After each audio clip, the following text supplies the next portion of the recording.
What's up, guys? You're watching No Limits Music Show. We're here at Duff's in Brooklyn. I'm Angelina DelCarmen. I am Roger Clark. I am George Schüftan, and it's season number 2, man. Wow. We made it. Yeah. I thought I was pretty sure I was going to get fired before the end of season 1. So the fact that I'm there for season 2, That means you're doing something right. Right, finally. Finally, it's a good thing. Thanks, guys. Thanks for having me. And to kick it off in style, we have a legend, a true legend. That word gets thrown around very often, but Zakk Wylde from Black Label Society, of course, formerly from Aussie, and he has a bunch of Aussie stories, I can't wait to, I can't wait to hear it. That was my shuffleboard night, so I missed that, but I'm psyched. Shuffleboard? Who did you play shuffleboard with? There's a shuffleboard place somewhere in Brooklyn. I would like to play shuffleboard with Zakk Wylde. That would be awesome. That would be exciting, yeah. We'll see. It's possible. That always works. Yes. And, of course, we have music videos, live performances, and a few special surprises that we didn't do last season. That's why it's a surprise. I'm having a hard time keeping the surprises a secret. And we get to chronicle our day at the Black and Blue Bowl, which I don't even remember being there. I have a Madball t-shirt I found the next morning. I was like, when did I buy this? Which I love a t-shirt. I love Madball, but I was like, where did this come from? Anyway. That's right. It's a No Limits Music Show, and it starts right now.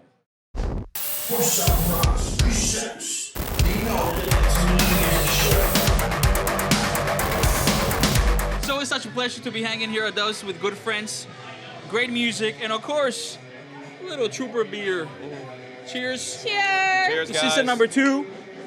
It's good to be back. It's good to see you guys. I mean, we kind of actually become kind of friends, so we always see each other on Facebook and hanging out anyway, but it's good to be here at Duff's. Duff's is the coolest place ever, so it's like, you know, Hell yeah. ever. In the last 7 months, we've really needed this therapy that you get here at Duff's. Because it's been one hit after the other. It's like punch, punch, punch. And we talked about a few. Obviously, Scott Weiland, we got, you know, Lemmy, there you go on your shirt. David Bowie, which was crazy. And then Prince, the latest. And I haven't seen that kind of impact since Michael Jackson died. It was ridiculous. The influence this guy had all over the musical spectrum. Right. You know. And he wasn't just a guitar player and wrote music for his own stuff. Like, he also wrote for other artists. Yeah. He had all these incredible stories about celebrities meeting him. They all have like some crazy Prince story. He was the probably guy was crazy. one of the best, most grounded musicians out there because he could play it all. He could produce a song in one day. You know, there's a lot of music in his archive that everybody's wondering, hey, what's gonna happen with that? You know? Oh yeah, they're trying to figure out what's going to happen to his estate as well. $300 million, and all these people are trying to claim it right now. Yeah, that's a whole nother story. It's a sad loss, and at the same time, not a death, but something that I didn't really see coming was Brian Johnson from AC/DC out because of his hearing problems. Axl Rose in AC/DC.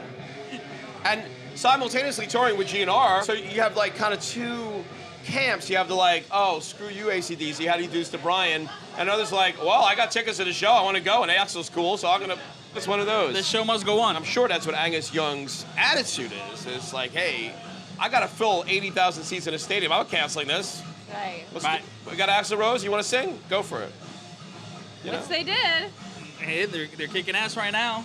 And on the medical front, let's talk about SLIPKNOT because two really within the same band. First of all, lead singer with a broken neck. Yeah, Corey. Yeah. All of a sudden, he's like, hey, man, you gotta get surgery and you gotta postpone the tour, which is starting soon with Marilyn Manson, SLIPKNOT, Manson. You all gotta check that out. But yeah, he had to get spinal surgery very suddenly. Very scary. How do you like break your neck and not even realize that that's the craziest part of all of Those it? guys go hard though. Those guys go hard. Right, and I think we've all of us are metal fans, and we've all been to shows where for 2 hours our neck is going up and down, and you wake up the next morning, Yeah. And they do it every night. Right, every single night. So I guess the potential is there, you know. It's like, It happens. So when you headbang, what? You should wear a neck brace when you headbang? Maybe you need to stretch out first. It's not the do coolest the head thing. Maybe rolls. like black with 666. I don't know. Because it happened to Tamaraya, happened to Dave Mustaine that they had to get different procedures done in order to be able to still like play music. And now Corey has to go on road as a frontman. He doesn't have the instrument. These guys do Mustaine and Araya, so they can kind of like, all right, we have the instrument, kind of distract. But he doesn't. He just has the microphone, and it's gonna be really hard for him to not go nuts like he always does. Yeah. And the band's former drummer also. Yeah, Joey just confessed that for a good while he was in SLIPKNOT, they would have to like carry him on stage to be able to play the drums. And basically, all he was being able to do for a good period of time with SLIPKNOT was play the drums. Yeah. So no appearances, no interviews. So everybody was like, "Hey, what's going on?" You know. When we heard about it, it was like, "Whoa." like, why did Joey get fired? And there was a huge medical condition behind it. Ever since then, he's been rehabilitating, getting better, playing drums. I saw him maybe a year and a half ago with Scar the Martyr, killed it. So, you know, He's doing good. He's doing good. I'm glad he's back at it, and hopefully one day we'll see Slipknot with Joey back on drums. Right. That'd be cool. A possibility. Now, we never talk about politics on this show, but you can't ignore it with this political season, obviously with Hillary Clinton, Donald Trump, and music and the metal world is no exception of getting involved and throwing their hat into the ring with their opinions on this, you know? They absolutely should. It's their job. Art and music needs to like express what's happening and how they feel about it. Unite people Yeah. in a positive way, because I think there's so much hate, as we know, especially in the Trump campaign, that it's kind of like, whoa, like, humanity needs to respect itself more than ever. I think there's so much lack of respect in every single angle, but when it's coming into politics, and that fuck is our potential president, is like, no fucking way. And that's what these bands are doing. And of course, we're talking about Prophets of Rage, which is 3/4 of Rage Against the Machine, plus Chuck D and Be Real. So it's metal and hip hop coming together to spread the word, be like, yo, we gotta stand together against this bullshit. Right. And then Mana, too, who played the White House, so you Recently, no yeah. surprise that they're not happy with Donald Trump's rhetoric and being Mexican at the same time. So they're out there doing the same deal, you know? And last but not least, and this was another shocking news bit, was Led Zeppelin sued for plagiarism for the song that they're probably best known for, Stairway to Heaven. The band Spirit apparently, not even them, the people, but someone like related to them said, oh, you stole our song. And Led Zeppelin came out on top in that lawsuit. But what a crazy, because you think Stairway to Heaven is Led Zeppelin. But I really got down to comparing the songs, and the Spirit song and the Led Zeppelin song, they do the same scale, you know, the same chord progression. But it's a common chord progression that was happening at that time. And even Led Zeppelin used that same chord progression in other songs. But there was something special about the way that Jimmy Page wrote that guitar part that I'm sorry, Spirit did not have that it factor. It was almost like the Spirit song was the rough draft to this song. Rock and roll is all about robbery. It always has been. The Stones and the Beach Boys were Chuck Berry. The Beatles stole the girl groups and Chuck Berry too. And I mean, you know, and to the point where it's not fair. But rock and roll, yes, it's part of the evolution. Yeah, for sure. I mean, I think it's influence. And I think it's okay to be influenced by another Of band. course, But there's a fine line in its melodies. You can't copyright chord progressions, but you can copyright melodies. And it's that absolutely. very fine line. Yeah, you know, it's like Huey Lewis in the News sued Ray Parker Jr. for Ghostbusters because it sounded like I Want a New Drug. And I was like, oh, well, yeah, you got a point there. Yeah. It's the same damn song. But anyway, that has nothing to do with metal, so I'll shut up right now. And Joe, let's have more beer. No limits music, Roger. It counts. Yeah, I'm running low. Oh, let's get some more. I need ice. Yeah. It's so hot. Who are you going to call? The bartender, right? We're going to call Duff. We'll be back right here on the No Limits Music Show.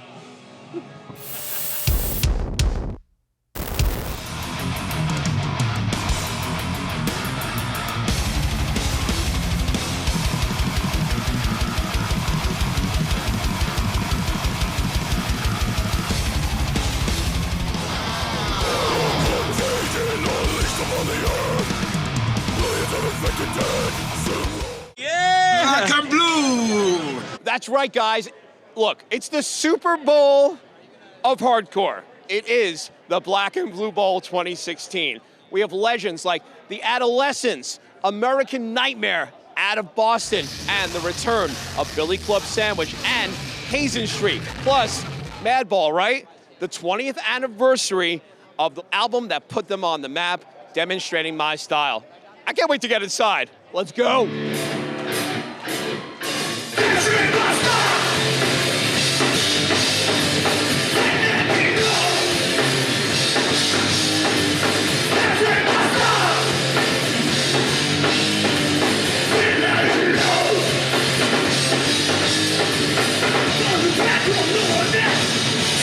Bring it to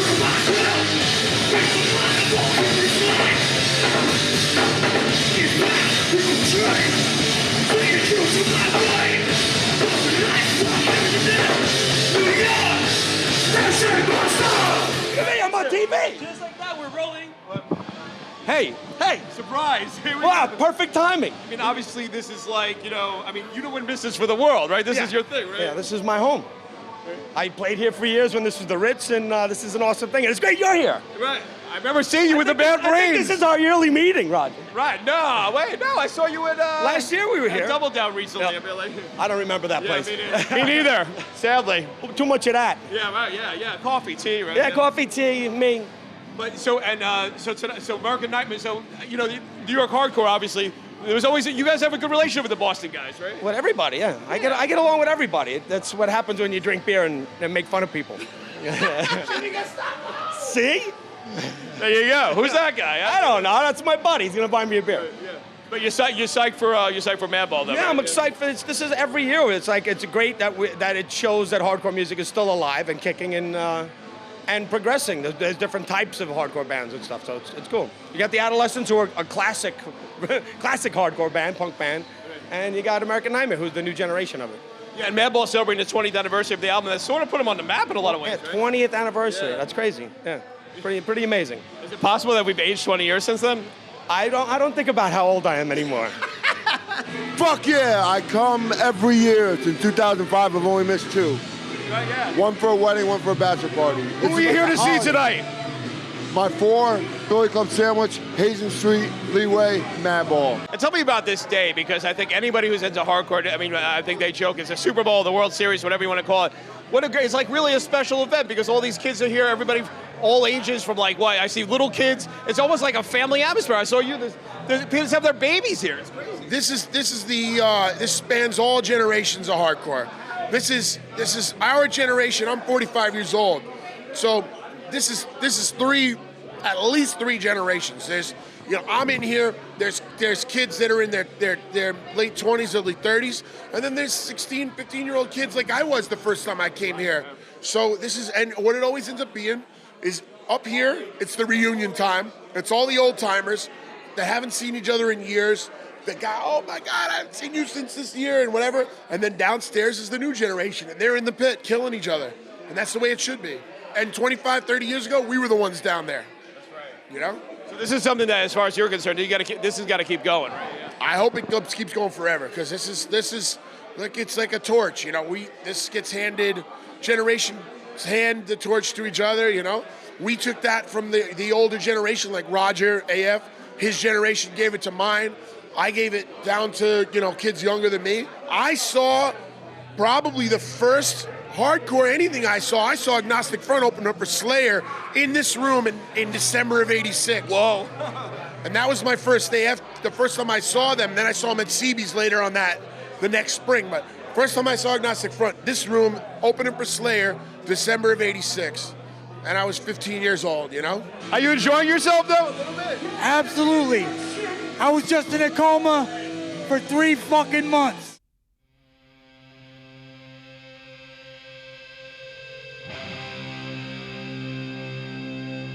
For my family, for my friends, for those that we lost our slave.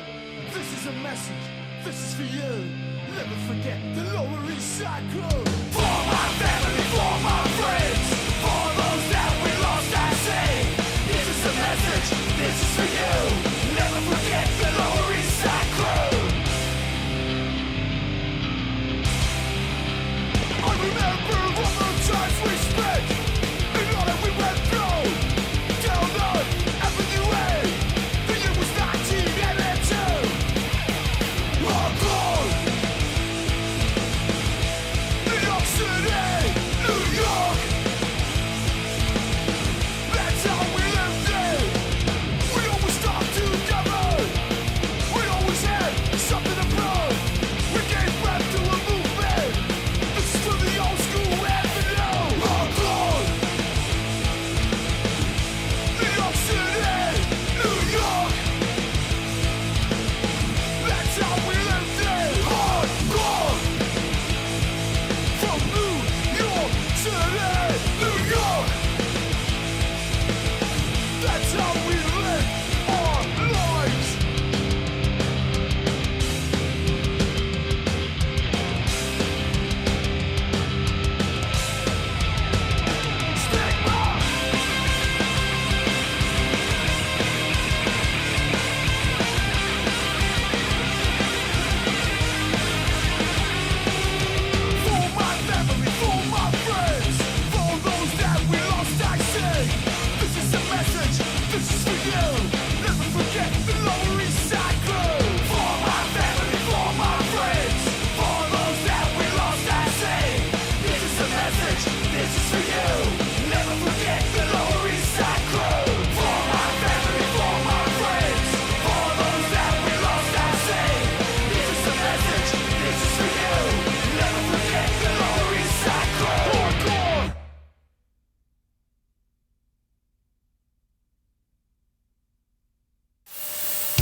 Inside E1 Music with the one and only Zakk Wylde from What are Black you doing, Label brother? Society. What's happening? How are you, man? I feel like a rocker in a rock world. And of course, we're here to talk about your second solo album, Book of Shadows.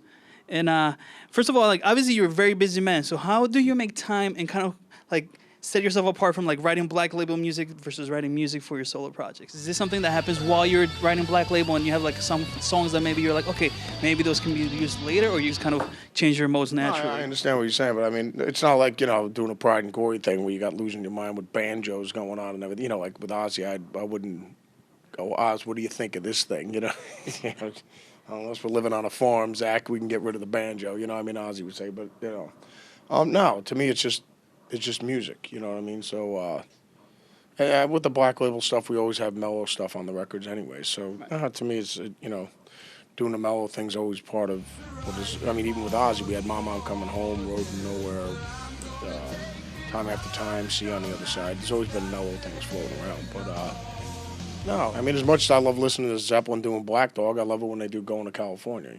And did you start playing guitar or piano? I started the piano first. Obviously, I'm a huge Elton John fan, so that was the biggest musical moment in my life. So hearing Elton John doing Lucy in the Sky with Diamonds on the Sonny and Cher show. That was like 1976, I think, or 75. I just wanted to learn every Elton John song. So I started on piano, and I didn't really start getting serious about guitar and dedicate my life to it until I was about 13, 14 years old, where that was just like, this is what I want to do. But you still play piano. I mean, Yeah. A lot of the songs do have piano, and you play the piano. Yeah, without a doubt. I mean, it's just, you know, I'm more of a, you know, just a guy that can play songs on the piano. You know, I'm not going to sit here and throw down like Father Derek Sherinian. You know, if we need, when we need to send in special Black Label ops, we send in, you know, Father Sherinian. Derek will handle those duties. But no, I just play more songs and stuff like that. You know. And who are the guitarists that inspire you to pick up the guitar, and more importantly, to become a heavy metal rock and roll guitarist? Well, obviously, my guitar teacher, Leroy Wright, was the one that was a huge inspiration because, you know, watching him play was just mind-blowing. So, and he obviously turned me on to all these amazing other guitar players. So, but obviously, my love for Black Sabbath, so it would have to be Tony Iommi and then Jimmy Page, obviously. And then, you know, Jimi Hendrix. And then from there, is learning about all these other amazing guitar players, like Frank Marino is a massively huge influence on me, an inspiration. Al Di Meola, John McLaughlin is huge. I love all those guys. And then, you know, and obviously Randy Rhoads. You know, when Ozzy started with Randy, that was huge. You know, being a teenager here, and Randy, just a huge fan of the songs and Randy's guitar playing and everything like that. And then obviously, you know, King Edward and everything like that, Eddie Van Halen. So, yeah, and then, you know, then getting to Albert Lee and then finding out about Joe Pass and, you know, Pat Martino and all these amazing, Alan Holdsworth and all these amazing other guitar players I probably would have never found out about, Paco de Lucia and everything like that, if I wouldn't have known about Carlos Montoya and all that stuff. So if I wouldn't have, you know, been a guitar player. How do you manage your time? Because your father, you front Black Label, you have a lot of other projects as well. So how do you manage your time to make sure everything happens 100%? Because I know you're a guy that never half-assed anything in your life. Well, yeah, we have a couple guys that actually dress like me and look like me, and they hang out with the kids. And then I have, you know, me with a couple guys that are obviously bigger than me and then that are packing a bit more man root beef. And I'll let them, you know, they're with the immortal beloved, so this way she's happy all the time. And you know, she's thoroughly impressed with me. But, so, you know, that's why I got to keep touring, to keep paying for all this stuff, you know. No, I think I always tell, that's why I always tell young musicians that, you know, Zakk, do you have any advice or whatever? And, you know, I go, you don't want to have a crummy job. You know, I mean, who wants to have that? I go, what you want to play music the rest of your life, so make the band your job. Make your band or make your career, your whatever it is, make that your job. You know, so like the minute you wake up, you're involved with the tour, you're involved with the production, you're involved with what we're gonna every that's your job, dude. Like if me and you owned a restaurant, every day we'd be involved with what's going on. And what do you rather do, like the more mellow songs or the harder songs as far as, you know, the crowd reaction? Because obviously when you're playing something more mellow, you don't have too much crowd reaction. It's more kind of like a mellow.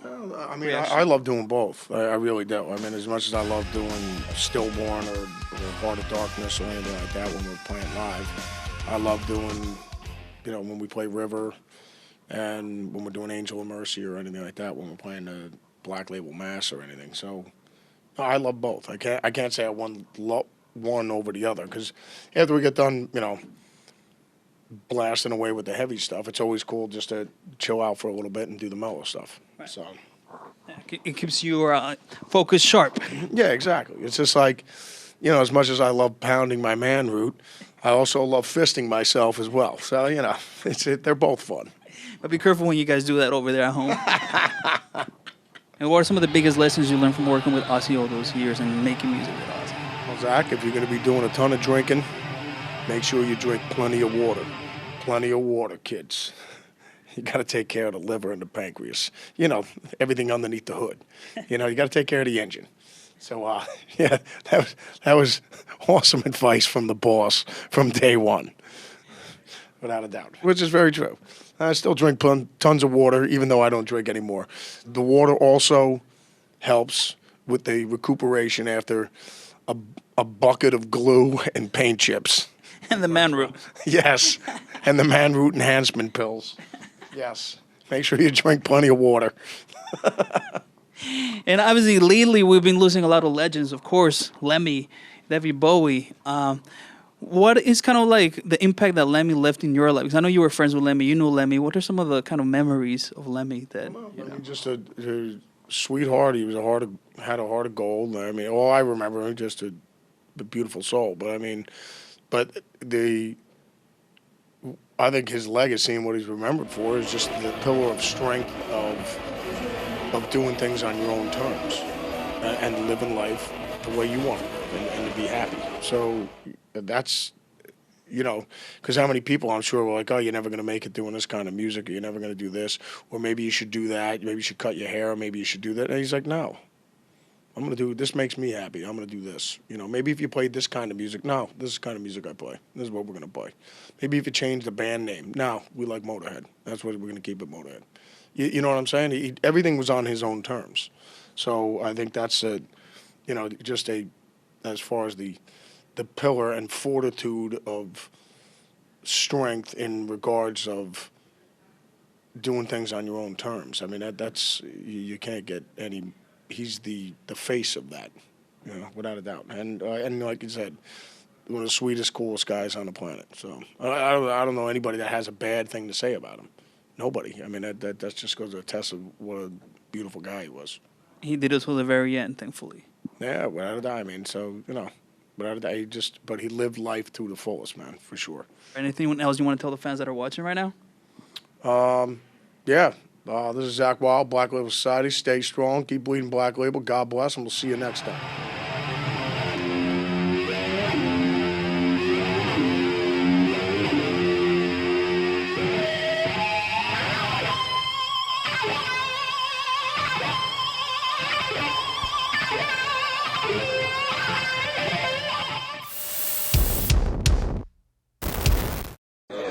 We got it, yeah. It's like he's doing the bit. Exactly. No. I like the bit. That's I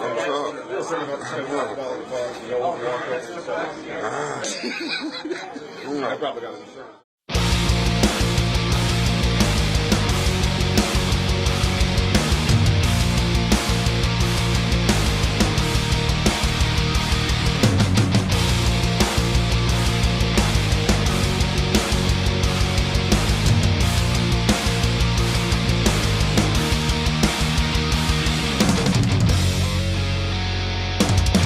Anybody hear me now? A cruel and falling sun.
Must be suicidal tendencies.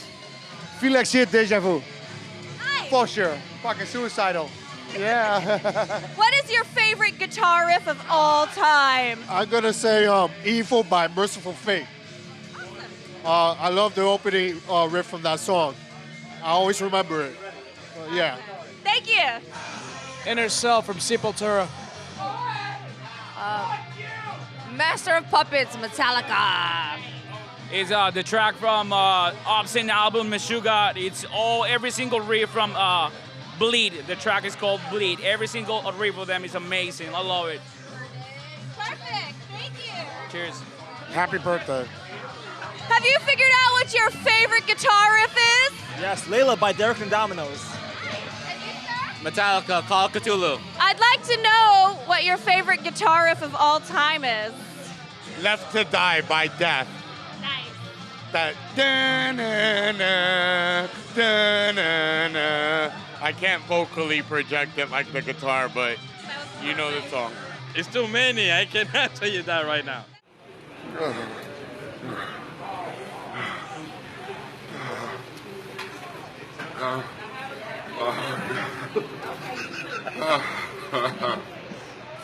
Don't y'all leave me here. What flavor is that, right? Triple X player. Oh, that.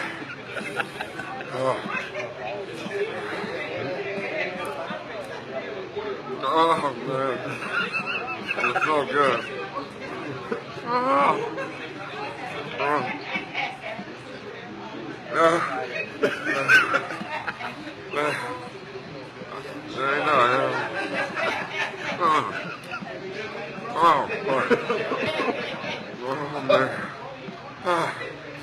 It's good. It's good though.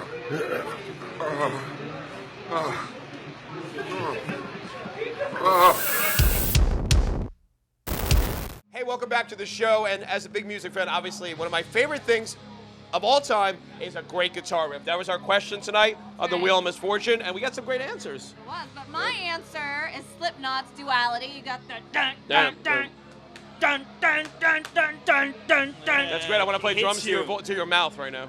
Does that make that sound dirty? Oh God. Joe. Your fiance Christian's gonna kick my ass now. Wow. What's your favorite guitar riff, Joe? So many out there. Yeah. We were talking about AC/DC before. Oh, yeah. Guns N' Roses, of course Maiden, but no, you gotta go with the roots, the foundation.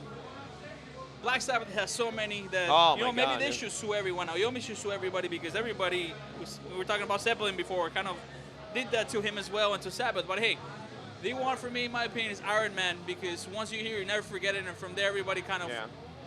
You know, what's the blueprint? And of course, I'm talking about the down, down, down, down, down, the best. That's right. All right, so I'm gonna one-up you here because. Okay. Oh, you gotta one-up me. Well, or sort of. But when I was in high school, my favorite band was the Kinks, and I love Van Halen, and both of them did. Girl. You really got me. now. And to me, that has legs. It's lasted as one of the greatest rock and roll riffs ever. So that's my choice. Great choices. Yes. And for people at home. Nobody's wrong on this one, Joe. Yeah, when you guys leave your comments, remember everybody has their own personal likes and dislikes. Be cool with each other. We said before, you know, it's time to respect each other, especially on the comment section of the Low Limits Music Show. You know, say whatever you want, but just respect each other. As long as you don't say it's Kenny G. If you say Kenny G, it's yeah, because okay. that's when you're eating salad at a wedding and they play Kenny G. That's it. That's the perfect time to listen to KG. Absolutely. Good salad stuff. At some point, we gotta go get annihilated here at Duff. So that's what we're gonna do right now. But this is only episode 1 of season 2.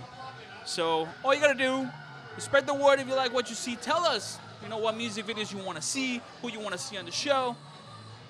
And we, of course, want to thank Zakk Wylde for being part of season 2.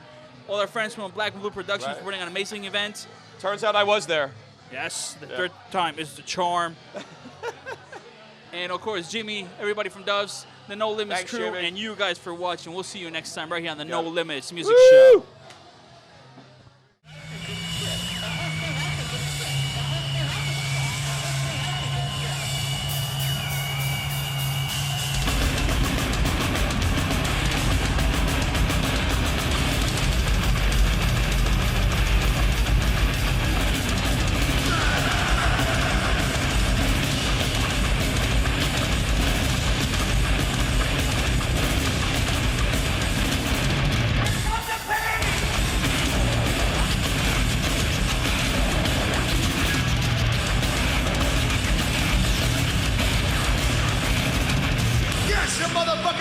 together, yeah!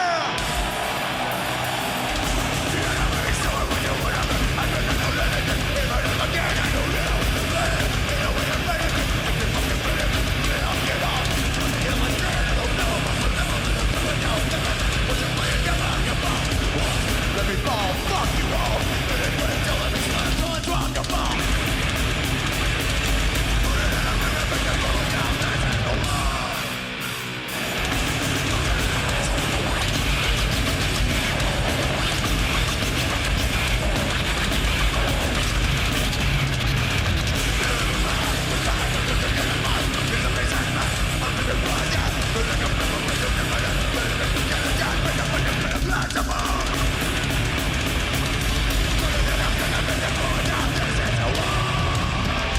Pump your fists in the fucking air.